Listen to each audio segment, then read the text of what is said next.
बहुत दिन से मैं सोच रहा हूँ कि कुछ मिड डे मील के बारे में बात करूँ।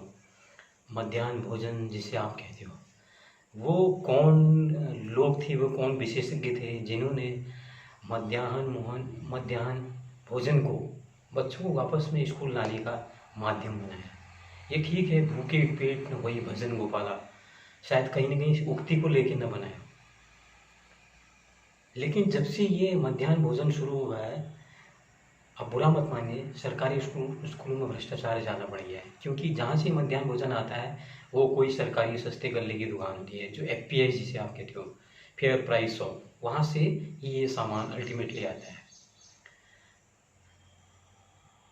और जितना भी आता है, जो भी आता है, जिस गुणवत्ता का आता है, उस पर मैं प्रश्न नहीं करूँगा, ये पूरी दुनिया इसके बारे में जानती है। लेकिन मैं हर बार बोलता हूँ, कितनी बार बोलता हूँ, लेकिन इन भ्रष्टाचार के बारे में बोल के कुछ फ़ायदा हमारे देश में होने वाला नहीं है।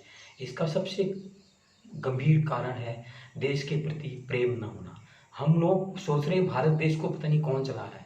ये ऊपर वाले की कृपा है, ये वास्तव में जिसे देवभूमि कहते हैं, कोई ना कोई इसको चला रहा है, जिसकी वजह से हम लोग अभी तक बचे हुए हैं। हम सारे लोग दीमक बन के भी घुसे हैं हमारे सिस्टम में। हम दोष देते हैं आतंकवादियों को, हम औरों को दोष देते हैं कि इसने हमारे देश पर आक्रमण किया, जो हम लोग खुद यहाँ के निवासी हैं। हम लोग अपनी व्यवस्था पर छेद करने में लगे हुए हैं। कई स्कूलों के प्रधानाचार्य मध्याह्न भोजन में गड़बड़ी करते हुए कई बार अखबारों में कितनी कटिंगें पकड़ी गई हैं, लेकिन किसी के कान में जू नहीं लगती। क्यों? क्योंकि पूरा नेटवर्क होता है, उसको जो एफपीएच फेयर प्राइस शॉप चलाने वाला आदमी होता है, वो उसको गाइड करता है, आप इतना सामान ले जाओ, इतना छोड़ जाओ, इसके बदले में ये दूंगा, मैं वो दूंगा। ये बहुत बड़ा खेल है, और ऐसा नहीं कि इस खेल के बारे में किसी को पता नहीं है। इस खेल में सारे लोग घुसे हुए हैं। क्या खाना खिला के शिक्षा सुधारी जा सकती है? आप खाना खिला के बच्चे को जब आप शिक्षा के लिए बुलाओगे, क्या वो शिक्षा ग्रहण करेगा? उसका ध्यान तो हमेशा खाने में लगा रहेगा। उसको आप इस तरह से आकर्षित करिए कि वो शिक्षा की तरफ खुद आए। हमारी शिक्षा व्यवस्था में कहीं कोई कमी नहीं है। आप देखेंगे ओवरऑल, अगर आप आकलन करेंगे, जो प्राइवेट स्कूल में जो टीचर पढ़ाते हैं वही सरकारी नौकरी के लिए, सरकारी टीचर के लिए ट्राई करते हैं, और वही लोग बाद में सरकारी स्कूल में भर्ती हो जाते हैं।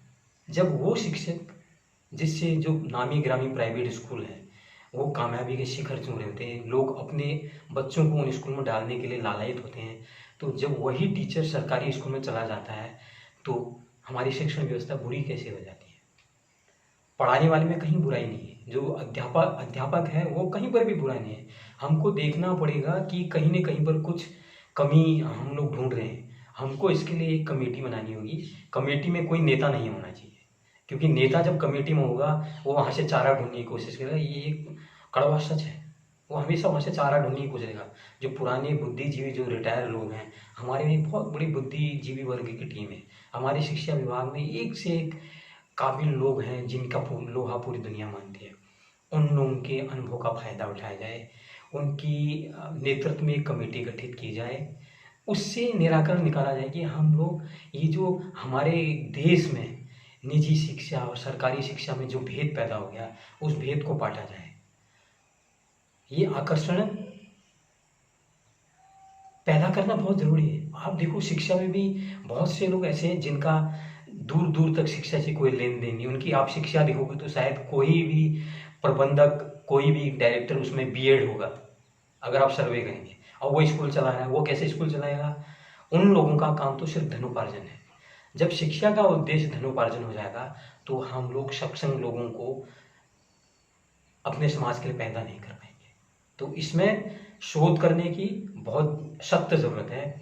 मैं चाहता हूँ सारे लोग इस पर अपना तर्क दीजिए, अपनी सहमति दीजिए, सरकार को चेताइए कि शिक्षा में कोई एक सुधार के लिए एक बुद्धिजीवी लोगों की उसमें नेतृत्व में एक कमेटी गठित करके इसका निराकरण फौरन किया जाए, ताकि हम लोग को छोटी छोटी मांग के लिए लोग ये न कहें फीस माफ़ कर दो, ये कर दो। देखो, अभी जो आपदा, ये इस आपदा की वजह से बहुत लोग परेशान हैं।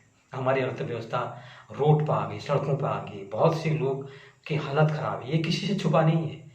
ऐसे में हम लोग फिर बच्चे हमारे स्कूलों को जाने हैं तो हम लोग एक वाजिब मांग उठाते हैं कि उनसे फीस क्यों नहीं जा रही है।